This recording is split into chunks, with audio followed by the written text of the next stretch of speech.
আসসালামু আলাইকুম। আসলে সংসার জীবনের সবচেয়ে বড় একটা চিন্তার বিষয় হলো সকালে কি রান্না করব, দুপুরে কি রান্না করব, রাতে কি রান্না করব। আর এই ভাবনাগুলো আমাকে বেশিই ভাবায়। আর ভাবতে ভাবতেই দেখি আম্মু ছোটো মাছ কিনে রাখছে, তখন আমি বাসায় ছিলাম না। আর এতগুলো মাছ আমি কিভাবে কাটবো ভাবছিলাম, যেটুকু রান্না করব সেটুকুই কাটবো, বাকিগুলো ফ্রিজে রাখবো।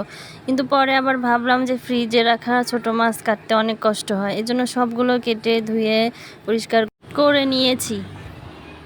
আর এই মাছগুলো আমি কি দিয়ে রান্না করব ভাবছিলাম। আসলে কোন মাছের সাথে কোন তরকারি দিতে হয় আমি ঠিক করতে পারি না, কিন্তু আজকে ভাবলাম এই মাছের সাথে আলু আর আমার গাছের এই সবজিটা দিয়ে রান্না করলে মনে হয় একটু বেশি মজা লাগবে। তাই আমি সবগুলো তরকারি, আলু, পেঁয়াজ, মরিচ আমি কেটে ভালো করে ধুয়ে নিয়েছি।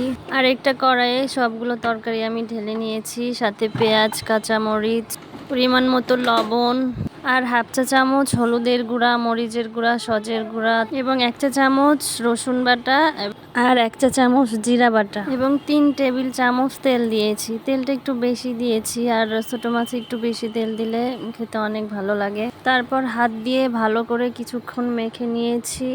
তারপর সামান্য একটু পানি দিয়েছি, বেশি পানি দেওয়া যাবে না কারণ এটা এমনিতেই পানি উঠে যায়। তারপর মাছ দিয়ে ভালো করে কিছুক্ষণ মেখে নিয়েছি। রান্না করছি আর ভাবছি যে আজকে আমার বর এই তরকারিটা খাবে না, কারণ ওর কাছে নাকি এটা মিষ্টি মিষ্টি লাগে, তবে আমার কাছে এটা ভালোই লাগে।